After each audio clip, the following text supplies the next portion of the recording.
구독과 좋아요 부탁드리면서 리플 소식 전달드리도록 하겠습니다. 수많은 우리 XRP 투자자분들이 기다리던 소식 하나가 나오게 되었습니다. 바로 대한민국 대표 거래소 업비트에서 1월 9일 14시 55분 기준 플레이어 토큰의 공지사항이 뜨게 되었는데 2020년 당시 코인 투자를 했던 사람들이라고 하시면 아마 기억을 하실 겁니다. 당시에는 스파크 토큰이라고 불렸었는데 요즘은 언론에서 플레이어 네트워크라는 이름과 매칭시키기 위해서인지 플레이어 재단이 바꾼 것인지 플레이 토큰이라는 말을 많이들 쓰시는 것 같은데요. 에어드랍은 2023년 1월 9일 이루어졌죠.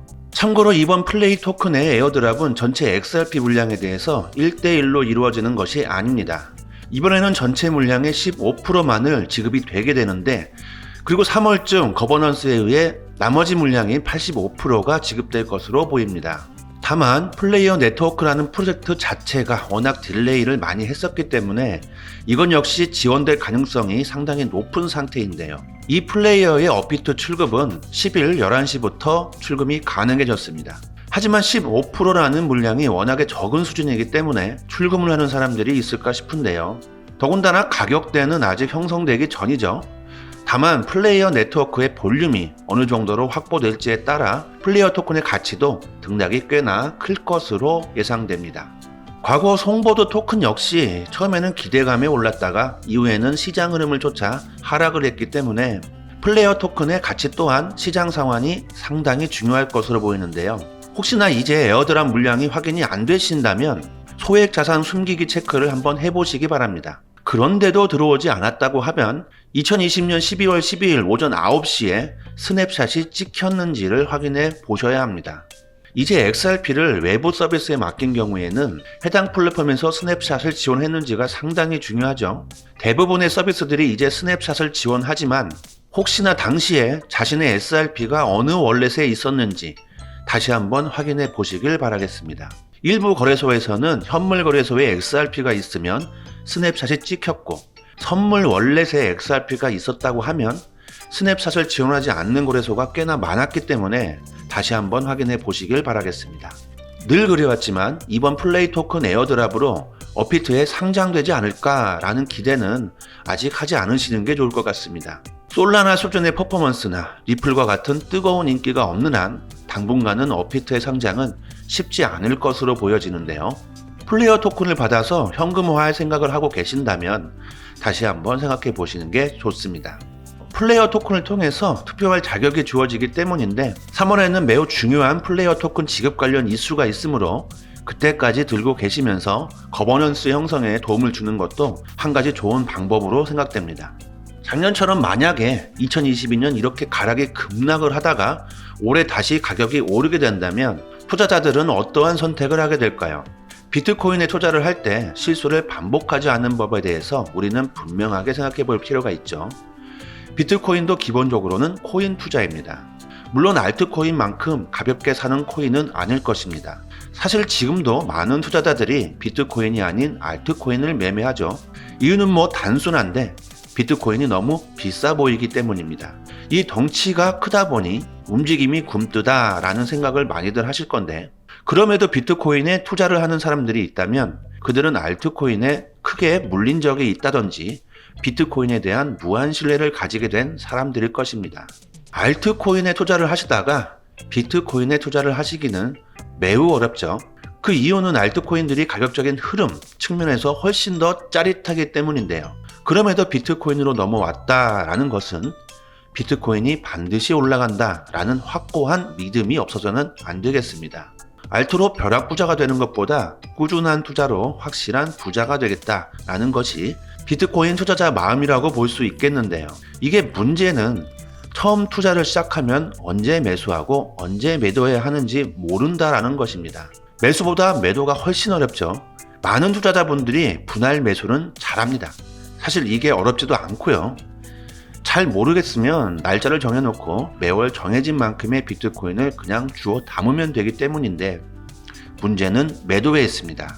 많은 투자자들이 잘 사다가 매도를 할 때를 잘 못 잡아서 의외로 손절을 하게 되는데요.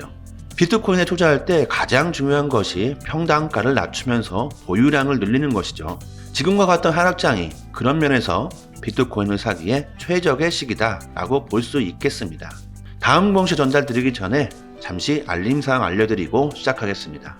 저희 코인베 프로는 무료로 운영되는 공개 정보방을 개설했습니다. 현재 트레이더 3명이 각종 트위터 해외 공시 사이트를 통해서 공시나 호재를 분석해서 전달드리고 있고, 구독자분들 서로 좋은 투자 정보 공유하시면서 하락장에서는 악재를 피해가고, 긴급으로 코인 펌핑 나온다고 하면 빠른 정보를 입수해서 매수하면서 수익을 극대화하고 있습니다.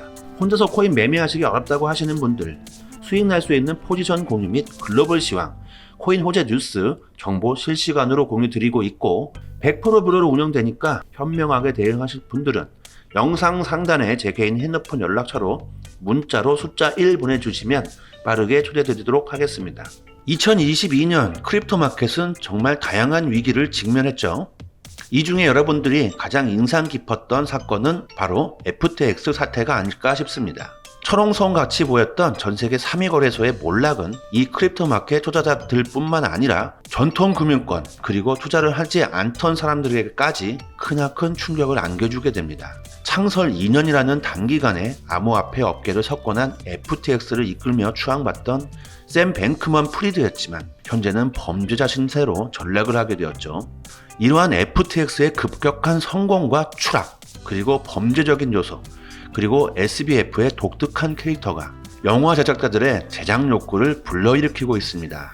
마이클 루이스가 FTX를 바탕으로 영화 제작에 힘을 쓰고 있다고 하는데요. 루이스 소속사에 따르면 지난 6개월간 SBF와 함께 지내며 인터뷰를 했다고 하는데, 체포 이후에도 루이스는 취재를 계속해서 하고 있다고 합니다. 이뿐만이 아닙니다. 아마존 프라임에서도 독자적인 제작을 진행하고 있다고 하는데요. 이처럼 FTX는 크립토 마켓을 넘어서 전 세계적으로 상당한 이슈를 몰고 온 대형 사건 중 하나로 남게 되었습니다. 이로 인해서 이제 거래소뿐만 아니라 이 비트코인 자체가 역시나 투기적이다 라는 인식이 넘쳐 흐르고 있지만, 개인들의 이러한 인식과는 다르게 아주 놀랍게도 미국을 비롯한 금융 선진국들의 경우는 오히려 크립토 마켓의 규제가 없는 것이 문제라며 수년 동안 하는 척만 하던 규제 프레임워크의 재정 움직임들이 전례 없던 속도로 증가하고 있는 중인데요. 그렇게 도박과 투기로 이 시장을 바라본다라고 하면 메이저 탑10에 위치하던 루나가 휴지 조각이 되었고, 글로벌 3위 거래소인 FTX 거래소가 완전히 무너진 상태인데, 이 시장 자체를 완전히 금지시키는 것이 더 확실한 방법이지 않을까요? 그러지 않고 있는 이면 속에는 크립토 마켓이 분명히 본인들의 국가에 도움이 되리라는 판단이 숨어 있을 것입니다. 이런 각국의 이해관계에 따라 현재 우리가 투자하고 있는 이 크립토 마켓은 더욱 성장하고 확장될 수밖에 없을 것입니다. 그러기에 이제 올해 2023년에는 매크로적인 측면, 금리적인 측면, 자산시장에서 상당히 중요한 변곡점이 될 것으로 보여지는데요. 부자 아빠와 가난한 아빠의 저자 로버트 기요사키가 남긴 트위터 중에는 이런 말이 있습니다. 가난한 사람은 하락하면 매도하고 부자들은 하락해서 다 죽는다 라고 할 때 매수를 한다. 그것이 차이다 라는 말을 하게 됩니다. 매도는 사람마다 기준이 정말 다릅니다. 하지만 상승장일 때 매도해야 한다는 것은 분명한 사실처럼 보이고 있죠. 정답은 없지만 신고점을 찍고 조정이 시작될 때 10%까지 빠지면 매도하는 것이 대부분의 원칙입니다. 비트코인을 영원히 매도하지 않을 것이라 라고 말하는 사람들도 있습니다. 이에 대해서는 분명히 존중하고요. 하지만 대부분의 개미 투자자들은 매도를 함으로써 수익을 실현해야 하는데요. 투자에는 분명한 사이클이 존재하고 있습니다. 이 사이클이 상당히 길다는 게 좀 문제인데, 그것을 염두에 두시고 투자를 진행하셔야 하며 매도 기준은 미리미리 정해 두어야 하는 것이죠. 현재 참 쉽지 않은 시간들이 반복되고 있습니다.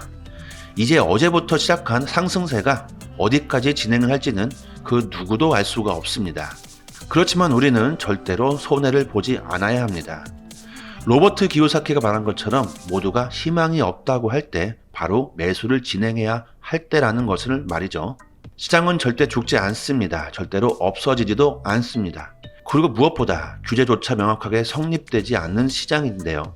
이 사실만 가지고도 크립토 마켓에 투자할 이유는 충분하지 않을까 싶은데요. 절대로 여러분들이 투자하고 계신 자산에 대한 공부 멈추지 마시고, 절대적으로 단기적인 시각이 아닌 장기적인 시각으로 오랜 시간 동안 함께 할 수 있는 여유 자금을 통하여 투자를 진행하시길 진심으로 바라보도록 하겠습니다. 끝까지 영상 시청해 주셔서 진심으로 감사드리고 저희 코인100% 정보방 많은 이용해 주시고 구독과 좋아요는 영상 제작에 큰 힘이 됩니다.